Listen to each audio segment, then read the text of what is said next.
it's interesting because you can see the light bulb going off in their head. And I've actually had a lot of people say, like, I should have been doing this sooner. Yeah. Right.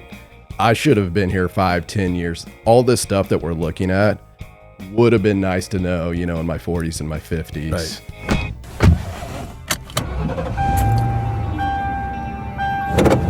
Starting your route to retirement. Welcome to the Guided Retirement Show. I'm your host, Dean Barber. Joining me today, certified financial planner Drew Jones. He's been with us once before. Today, Drew and I are really going to dig in deep on things that you need to be considering before retirement. There is the financial aspect of what you need to be considering, but even more importantly than the financial aspect, it's the non-financial aspect that you need to be thinking about. So please enjoy my conversation with Drew Jones, certified financial planner. Before we hop into today's episode, I want to remind our listeners and viewers that you can access the same financial planning tools we use for our own clients on your own time and all from the comfort of your own home. All you need to do is visit the link in the show notes and click the Start Planning button. From there, you can start building your retirement plan, no cost, no obligation. All right, Drew Jones, certified financial planner. Thanks for taking time to join me here on the Guided Retirement Show. Thanks for having me. So, guided and retirement. Let's focus on this term retirement. We want to talk today about things that people should be considering before they retire. But before we get into the technical aspects or the financial things that people need to be doing, let's talk about what is that term retirement and what does it mean, and maybe do more of an emotional piece of this, because you and I have both worked with hundreds of people that have transitioned from working to not working. Some people won't use the word retirement. Some people love the word retirement. But it's a different process for almost everybody. I don't know that I've seen in 36 years of doing this, two people actually approach it the same way. Yeah, so it's one of those things that retirement's different for a lot of different people, right? And just as you have your spouse and you're married, it's different for each of you. And so very rare is it that, you know, as we're in our working years and we're raising our families and we're just kind of living day to day, right? We're not thinking about retirement. So when 30 years, you know, fast forward, it gets here, and, you know, sometimes what you see is a lot of people just don't have an idea of what they want that retirement to look like, what's important to them, right? Yeah. The timing, the cost of all those things that are important to them. See, I think of it as if we could reframe that word and just say you're financially independent. Mm-hmm. Right? So meaning that we have to have something to do every day. There's got to be something that gives us meaning in life. And when you can retire, that means that you have enough money to not work. Well, I would like to say that when you have enough money to not work and you're able to get up every day and do what you want to do because it's really what you want to do and it's no longer about a paycheck, it doesn't matter if you're still working, because if you're financially independent, but you actually enjoy what you're doing and it's not about the paycheck anymore, it's just because that's what fulfills you, then Absolutely. You still reach that pinnacle of financial independence. And I think that if people can start thinking in that fashion at a younger age, say in their 40s and early 50s, about when will I get to a point where work becomes optional, where if it's something I'm enjoying, great. If it's not, let me go pursue something else. Yeah, and you can think of it another way too, is not retiring from something. You know, what am I retiring to? Right. And I think once you kind of look at it and you reframe that in your mind, it helps kind of crystallize and get crystal clear on what we want to play out and how do we get there to make it happen. So, you know, we think about, let's just think about what we've seen, we've witnessed, and we sometimes get an opportunity to start working with somebody 8 to 10 years prior to when they actually do retire. But a lot of times we don't get an opportunity to work with somebody until they're 1 or 2 years out, because they think that that's the time where they actually need the plan. And they really, they do, yeah, but they really need it that, 5 to 8, maybe even 10 years out from retirement, because that's when you start to be able to shape what you want the rest of your life to look like. And let me see if I can explain this here a little better. Most people get uber focused in that last 5 to 10 years, and they put blinders on, and it's like, I'm going to pay down my debt as fast as I can. I'm going to save as much money as I can, and my life's going to be miserable because I'm not going to spend one dime that I don't need to spend, right? Right. And what I mean is that, look, don't do that. Figure out what it is that you're going to need and set those objectives, but don't forego life that 5 to 10 years before just because you think that you have to save X amount and that debt has to be paid off. Right. Because how many times, Drew, have you sat down with somebody and they're 5 years out, they think they're 5 years out, and you're like, but you're there now. Yep. You could retire if you today. Knew you could, like, would you? Yeah. Because the answer is yes, But you see that often, don't you? Yeah. And kind of going back to what you said too, is a lot of people will kind of wait 6 months, a year, before retirement. And I know you've seen it. I've seen it multiple times where you're going through the process of what's important to you, right? What's the cost? What's the timing? What are these goals that we're going to identify in the plan, and having those open-ended conversations and digging deeper on those conversations, finding out why, getting to the why and why they're more important. It's interesting because you can see the light bulb going off in their head. And I've actually had a lot of people say, like, I should have been doing this sooner. Yeah. Right. I should have been here 5, 10 years. All this stuff that we're looking at would have been nice to know, in my 40s and my 50s. Right. Nobody's ever told you I'm here too soon. Yeah. Have they? No. They've always said, we should have done I've yet this. to hear that one. Yeah, So. we should have done this a long time ago. Yeah. Well, it does. So here was kind of what I was leading up to is you've worked with people that say that they could, right? Mm-hmm. And they're 5 years out. Well, they haven't yet mentally prepared, right? Absolutely. And so they're like, I can? Oh, well, but I'm not ready. So then what do you do? Then what I believe is the right thing to do is say, all right, you went through this exercise, and we call it a prioritization exercise, where you're really talking about what's the most important thing to both the husband and the wife. And you're really saying, what do you want the rest of your life to look like?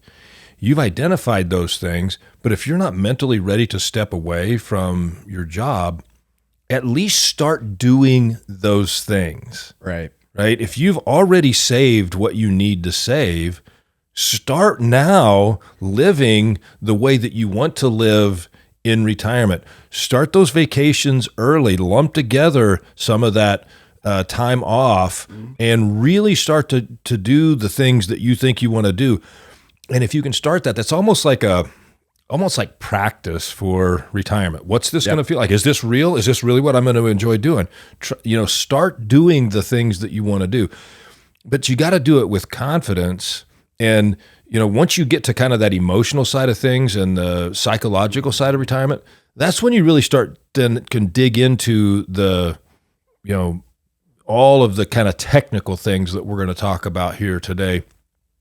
But I think it's interesting when you take somebody through a prioritization exercise, you don't even talk about money. No.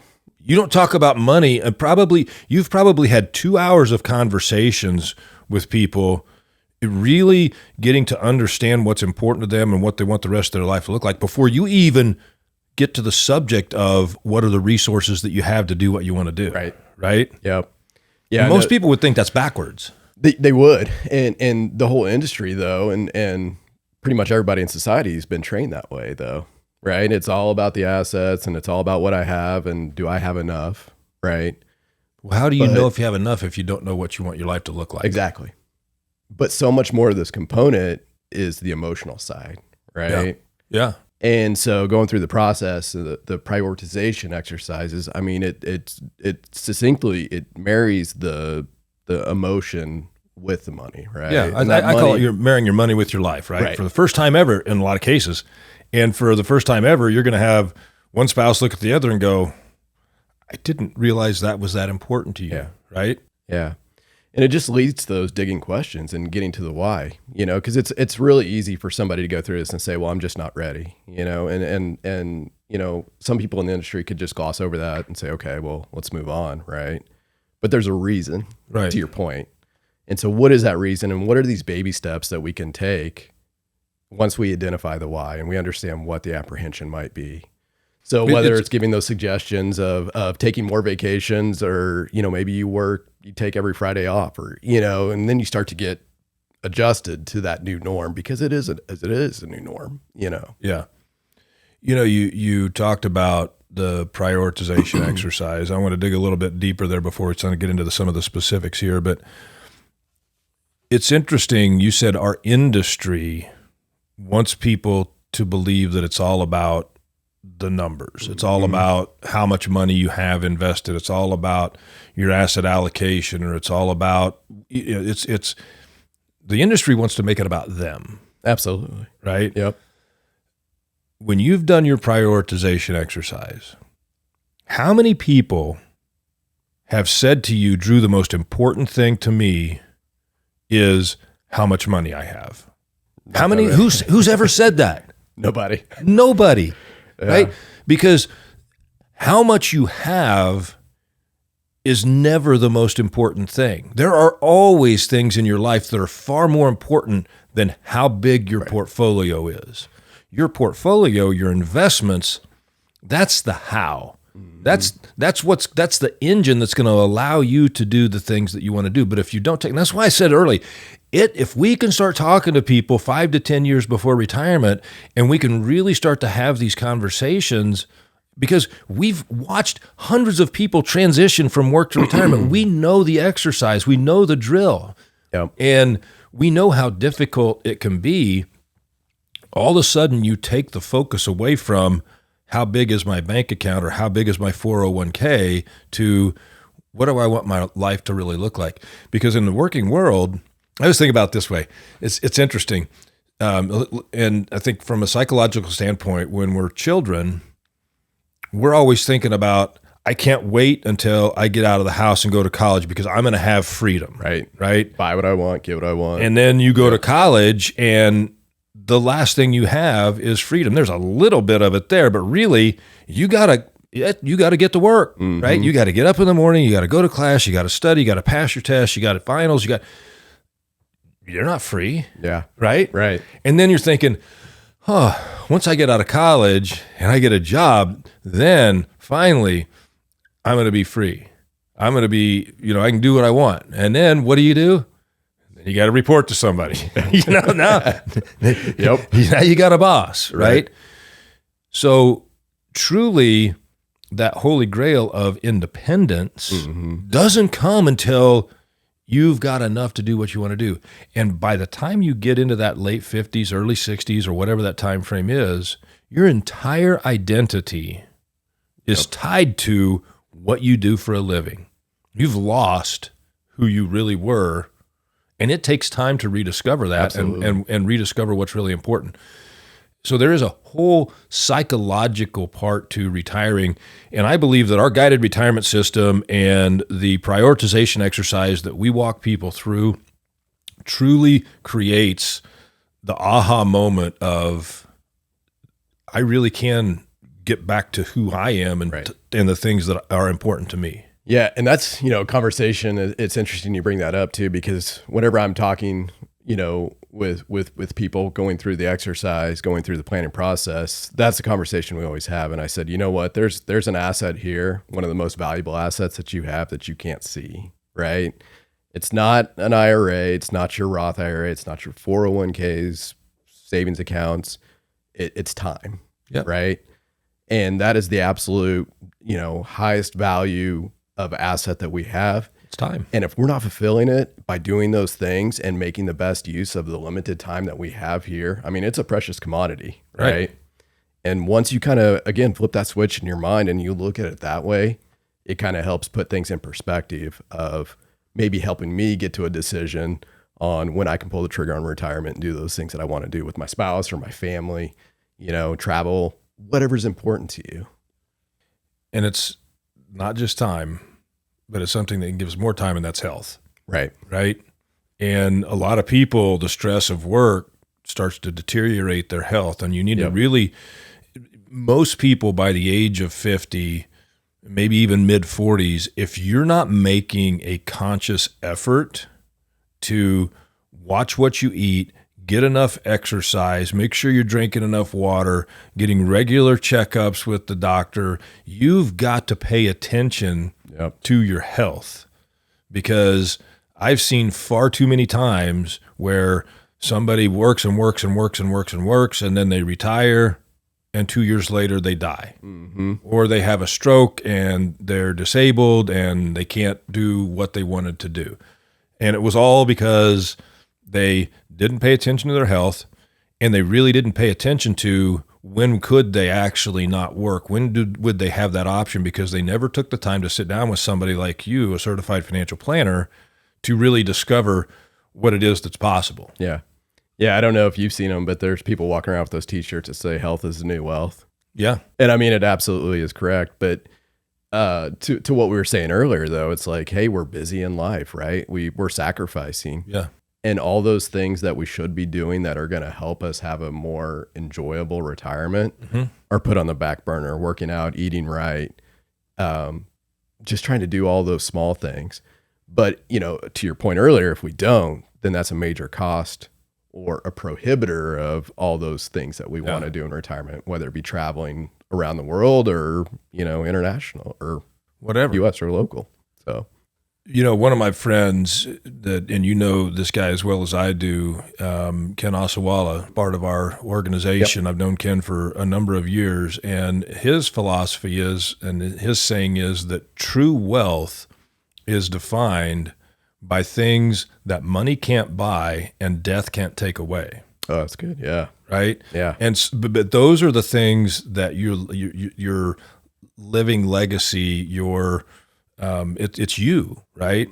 And so that's what our prioritization exercise really gets at. What are those important things? Now, money becomes the engine, right? So let's go through just a quick list here, because I think that you can't really spend a ton of time on this, but these are important things that people need to be really considering as they move to that stage of life where work is optional. Yep. So the first one's a dirty word. Oh, yeah.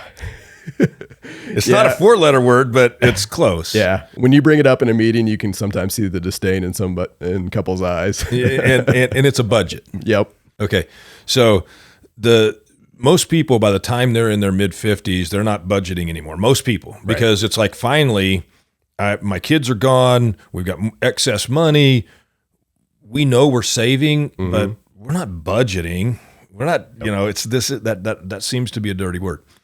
But where it comes in, Drew, is once you've gone through the prioritization exercise and you figured out what's important and what people want to do, you have to put a price tag on it. Absolutely. What is it going to cost you to do the things that you want to do? That's your budget, right? Right. And don't think of it as a limiter. It's more like your spending plan in retirement. So if we could replace the word budget with a spending plan, what's your spending plan? Where's the money going to go? Right? I think people could then start to get more excited about creating what is officially called a budget. Yeah. Yeah. And that's what I always kind of start off with. I'm like, hey, this isn't to say to put you on a budget, right? It's to see where the money's going. Because then once we have an idea of where the money's going, then we know that, there may be additional expenses in retirement, or there may be expenses that are currently being budgeted for that are going to go away. Perfect example would be a mortgage. Right. Right. It's like, well, we need to know that, so are we going to continue to spend that mortgage payment, or are we going to save it or not spend it in retirement? Yeah. It's interesting, because when we go to this whole budget thing, I get reminded of what our industry does far too often. Mm-hmm. Drew, how much do you spend every month? Yeah. Oh, how much is your net paycheck? What do you get? What gets deposited into your bank account? Oh, it's $7,000 a month. Okay, well, do you want to keep getting $7,000 a month deposited in your bank account? Will that make you happy? Well, yeah. Okay. All right. Well, that's your budget then. Yep. No. That's not it, right? Right. How much of that is a mortgage payment that's going to be gone at some point in time and not inflate? How much of that is health insurance, and is health insurance provided by your employer, but you're going to have to provide health insurance outside of that? What's that going to cost? That's going to inflate at a totally different rate. How often are you replacing vehicles? Have you, have you thought about any future home repairs that you might need to do? I mean, the list goes really on and on and on and on and on. Things that are unforeseen or unexpected that you have to plan for, because those things can derail what are the really important things if you don't plan for them. Absolutely. You talk about a balance sheet as something that people need to keep, and it's talk about your philosophy around that, Drew. Why a balance sheet? Seems like that's something a business should have. Yeah, no. So it is. It's you kind of look at it as any good business knows what their balance sheet looks like, right? And so it's always good though to kind of have a history or a tracking mechanism to say, okay, well, what's my net worth and what is my net worth, right? If we look at it, it's assets, which assets can be, any type of investment accounts, IRA, 401ks, taxable savings accounts, even your home is considered an asset, right? But then we want to know what our liabilities are. So those can be car payments, they can be mortgage payments, anything that we really owe money on, which gives us our net worth, right? Assets minus liabilities. Say, well, my spouse is a liability because he or she spends like there's no tomorrow. How do you quantify that? So that gives us our net worth. So over time, we want to track our net worth, knowing that whatever the market will do that given year, that's going to obviously impact our net worth. But over time, you want to start to kind of see a trend line more to kind of the northern quadrant as opposed to kind of steadily to a southern quadrant. So I think it's important. It's assets minus liabilities, it's income versus outflow, right? And making sure that you stay on top. And you don't have to look at it every day, but it's something that when you're going through your planning process and you're doing your at least semi-annual reviews and you're updating the plan and you're putting that all together, you're really creating that for people that, at least twice a year where they're sitting down and having a really good conversation about it. Debt. Okay. Should you carry debt into retirement or should you be debt-free going into retirement?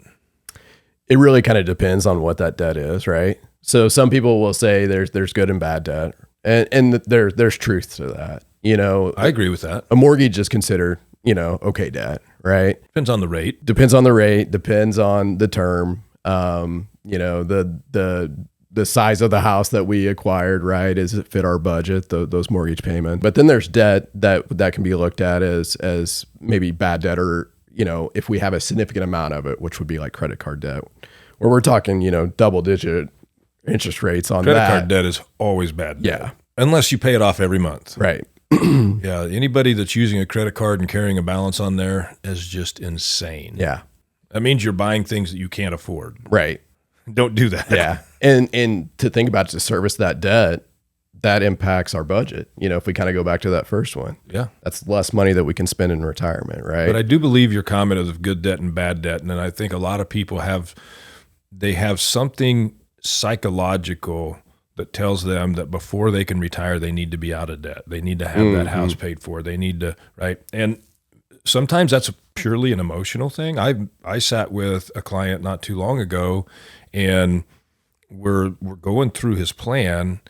He's 60 years old, and he's 65 is when he wants to retire. And we've been working together now for about 8 years.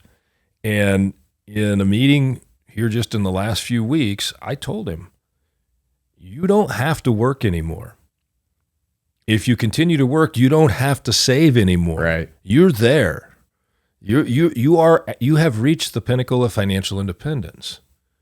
And he just sat there and he looked and he's like, wow. He goes, that's deep. It's like, I don't know what to do with that. Mm-hmm. And I said, when you wake up every day, you should be doing what you want to do for the reasons that are important to you, because it shouldn't be about a paycheck anymore. Absolutely. Yeah. And he said, I kind of enjoy what I'm doing right now. He said, but I really need to start thinking harder about what it is that I want to do every day. Mm-hmm. And he said, I think I made a mistake, and I'm going somewhere with this. He said, I think I made a mistake because I was so focused on getting my house paid off. And he goes, I had a really good interest rate. I'm like, from a psychological perspective, that's okay with you, right? And you think he had a 3.5% mortgage or something like that. He just really wanted to get out of debt completely. Right. And then I told him a story. I was like, well, let me tell you about good debt and bad debt.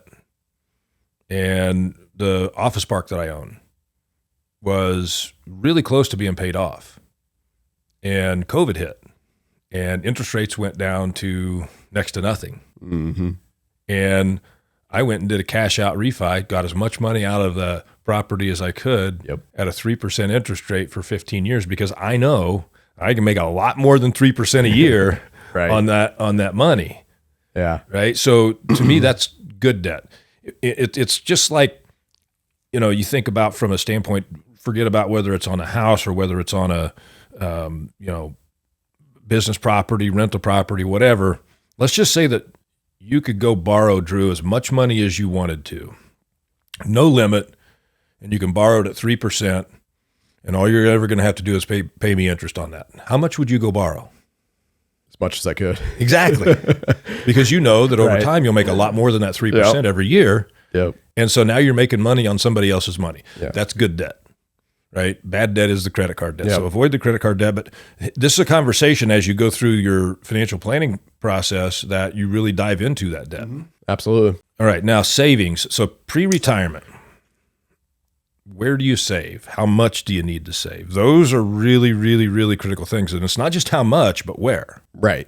Yeah. And so those are the conversations we want to have, right? If you're a high earner, it may make sense to contribute to your traditional 401k. If you don't make as much, it may make sense to utilize a Roth 401k if that's even an option that your employer offers.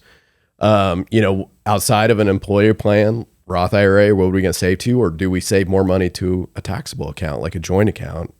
Something that you can consider an in-between a savings account and kind of an investment brokerage account. Don't you believe, Drew, that you should never put your money into anything until you know what the rules are going to be to get it out? Exactly. And what the tax consequences are going to be to get it out. So you almost have to step into the future, which is a big part of financial planning. You're stepping into the future and you're saying, okay, let's create this income stream. Let's fast forward with the way that you're saving today and look at what the income stream is going to look like. Where's it going to come from? How much are you going to lose to Uncle Sam? And then you can start to say, well, what if we saved into Roth versus traditional, or traditional versus Roth, or more money in taxable? How does that affect how we're able to spend in retirement, and how does it affect how much we lose to taxes each year? Yeah, and that's what's interesting is going through the planning process, you can build in hypothetical situations, right? And some of those things, to your point, is changing how we're saving. And so when we're running through this living, breathing plan that's changing, by the day, or when we're doing those reviews with people, we could see the impact of making those changes. And if we're going to make any change, we want to know why we're making that change, right? And so whenever we're looking at the probability of success of, basically not having to take steps back in retirement once we get there, we can take a look and say, okay, does this increase or decrease our probability of success? Then we can validate it, give you the clarity that those decisions that you're making are the right ones. Right. And when you're saying probability of success, it all goes back to what we talked about at the very beginning of the podcast, and that is, what do you want your life to look like? Right. And if you can do that, and then success means that you're able to fully fund that, right? Mm-hmm. And never have to adjust your spending. Right. And so if somebody's at a 90% probability of success, we consider that very good, because what that means is that 90% of the time you're going to be able to spend exactly like we've put this plan together without ever having to adjust your spending. But there's a 10% chance that at some point you may need to adjust your spending slightly. It's not a 10% chance of failure. It's just a 10% chance that your spending won't be exactly what you want it to be. Yep. So people really need to understand that. Healthcare is another big one, Drew. There's a lot of people that believe that they can't retire until they get onto Medicare, and that's not true either. Yeah. There's so many, relationships and clients that you work with that they just automatically have 65 in their head, right? And then you dig a little deeper and it's like, well, why 65? And it almost always boils down to, well, I just, I can't fathom like having to go out there and pay for my own, medical premium Right. on these policies. And it truly makes you realize how subsidized the healthcare that we have is through the employer once they start to kind of see those prices of what they would have to pay as an individual. Right. Because you think a married couple these days, 60 years old, their premium is going to be $30,000 a year. Mm-hmm. And so they just think, well, automatically, well, we can't afford that. Well, let's build the plan. Let's not say you can't afford it. Let's validate. And if that's not true, you need to know that. Mm-hmm. And if spending that $30,000 a year gives you 5 more years of freedom to really begin to do the things that are important to you, and it doesn't affect the long-term viability of all the other things you want to do, then you've just disproven that you have to wait till 65. But Right. you've got to go through the planning process in order to validate And you that. got to have those conversations too, because there are cheaper options, that are kind of more quote unquote catastrophic, right? Where you're going to have lower premiums, but you better make sure that you have the cash on hand to pay those higher amounts until you reach your deductible, right? Yeah. So again, it's having those conversations, Right. and planning around it. So, Drew, there's also, we kind of, these are things that really you get into deep conversations with about emergency funds. And you can almost tie emergency funds to savings. Because people get this mindset of they're save. Well, in retirement, you still need to save, but it doesn't mean that money needs to come into your checking account and then you go put it into another account. You save in retirement by not spending everything that your account earns. That's how you save, right? You don't have to take it out of your right pocket and put it into your left pocket. You leave it in your right pocket, and that right pocket just keeps getting bigger, right? And so it is important to, and you need to know that there's money there that you can get to in case of an emergency. In fact, I like to say, if you're in retirement and your assets are driving a big portion of the income, then you should really have about 2 years worth of what you need to spend from your assets in a super, super safe and very liquid position so that you're never forced to sell something that you don't want to sell. The worst time. Yeah. Yep. All right. Life insurance. I'm going to skip over estate planning here for a second because I think that, you got life insurance and then estate planning. Mm-hmm. Those are both kind of almost tied together. A lot of people will let their life insurance policies just kind of go away as they head into retirement because they viewed that life insurance as, if I can't work, I got to provide income for my surviving spouse, my children, etc. Well, once I've reached financial independence, what happens if I die? Well, we got all these resources and they're going to continue, so why do I need life insurance? Yeah. And there may be a reason to have life insurance. Yeah, so some of those reasons too, it may be to pay funeral expenses, or if we still have a mortgage outstanding, right? Some of those things that we want to look at. What's good though is whenever we take people through the planning process and we understand what they have and what they want to spend and the timing and the cost of all those things, we can do an insurance needs analysis, which will kind of give you the questions or give you the response to those questions that you have, saying, hey, am I self-insured, right? I don't need any insurance. I'm self-insured. I've gotten to that point. It also does a really good exercise where it shows that there may be a period of time where we might need some insurance, right? And if it's only a 5 or a 10-year period, then maybe we just go get term and we know what we need to cover to kind of cover that gap. Right. So I think the biggest insurance need that I've seen occur with people in retirement is the need for long-term care. Yeah. Because that's an expense that if one spouse is still healthy and another spouse is confined to a long-term care scenario and it's costing them $80,000, $90,000, $100,000 a year on top of what their other normal living expenses are, that can actually have a dramatic negative impact on the healthy spouse. Right. And so over recent years, people that have long-term care insurance have been seeing double-digit premium increases, and these long-term care companies are trying to get them to get rid of the policies.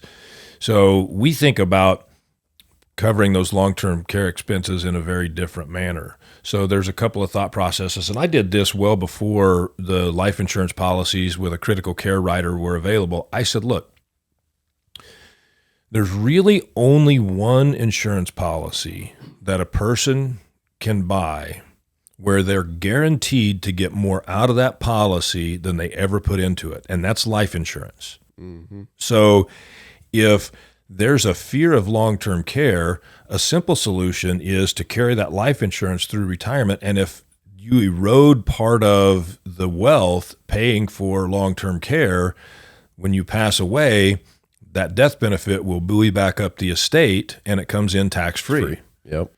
And so I did that for a long time before life insurance policies actually came with something called a critical care rider on it, where that critical care rider actually allows a person to begin to use part of that death benefit while they're alive to pay long-term care expenses. And it's tax-free that way too. Right. And whatever they don't spend, if you had a $500,000 policy and you only use $300,000 of it on long-term care expenses, when you pass away, the other $200,000 goes to your estate. Yeah.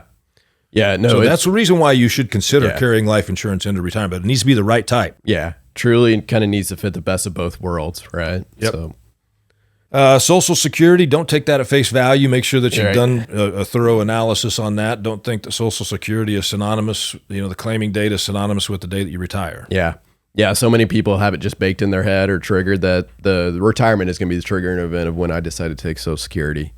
And it's a much deeper conversation than that, right? Yeah. So longevity, obviously if there's any kind of prognosis, Right. any kind of health change, that would alter maybe what you want to age you want to pull. But Absolutely. Let's talk about taxes. oh boy, yeah.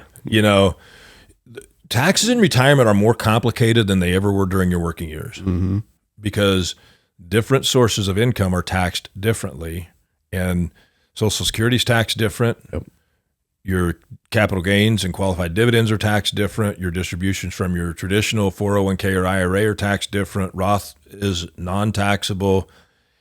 And you got required minimum distributions that are going to come up on, and we've done podcasts and other programs on, considering your required minimum distributions well before retirement. Well, that's your plan does that. Your plan says Right. at this age, if you don't do something, here's how much you're going to have to take out. Here's what it's going to do to you from a tax perspective. How do we fix that? Yeah.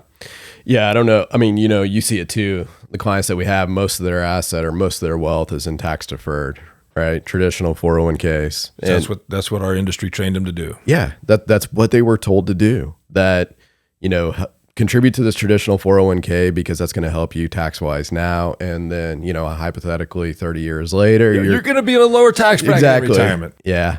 That's not true. Yeah. And so when I run through that analysis piece of our planning software and I show the simulation of those RMDs kicking in, right? And you see that effective rate, you see that tax rate going up and up and up. Yeah. People are like, well, I thought I was supposed to be in a lower rate in retirement. I wish I would have known this 30 years ago. Yeah.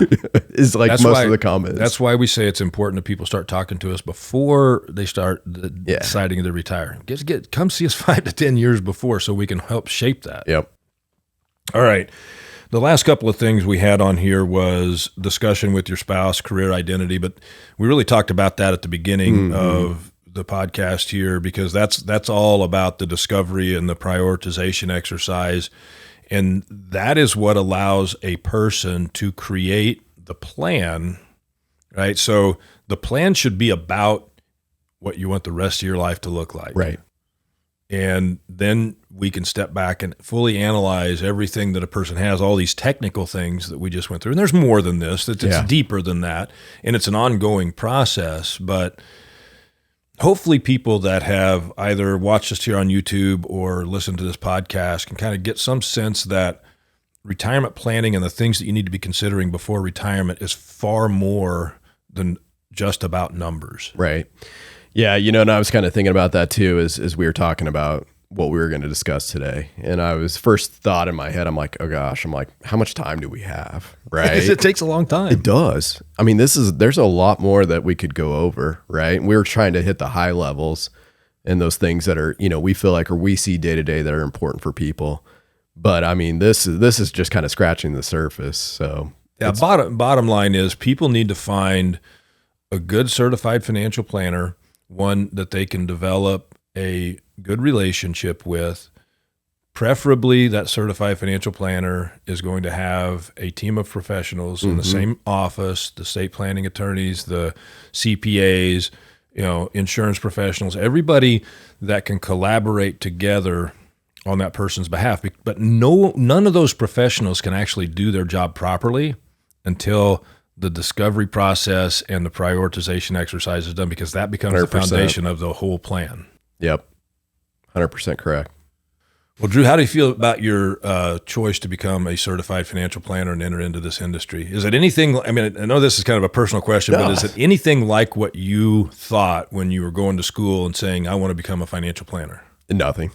It was nothing like it, and I've enjoyed every second of it, and so glad that I went for the CFP designation.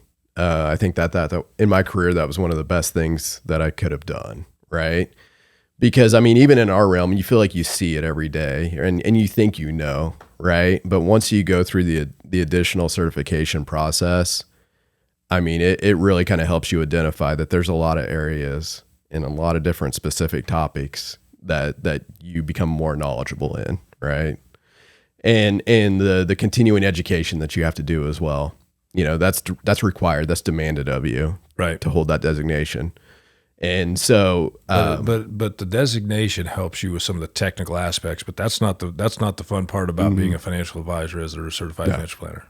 No, about changing people's lives, helping people identify what they can do, when they can do it, and seeing the joy and meeting with them afterwards and hearing these stories is one of the coolest things. Yeah, absolutely coolest, and that's the best part of this.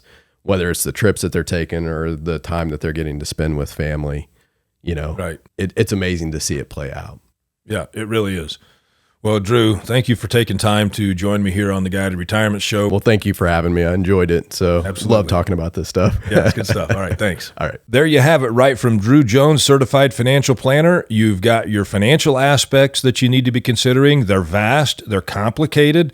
They need to be looked at with a fine-tooth comb. But before you can even get to the financial side of things, you really need to get to the emotional or non-financial side of what you really want to do with the rest of your life. I hope that you take the time to find the right certified financial planner, build that relationship so that you can indeed live your one best financial life. Don't forget, we're offering you access to the same financial planning tools we use for our own clients. Just get out to the link in the show notes and click the Start Planning button and begin your retirement plan from the comfort of your own home.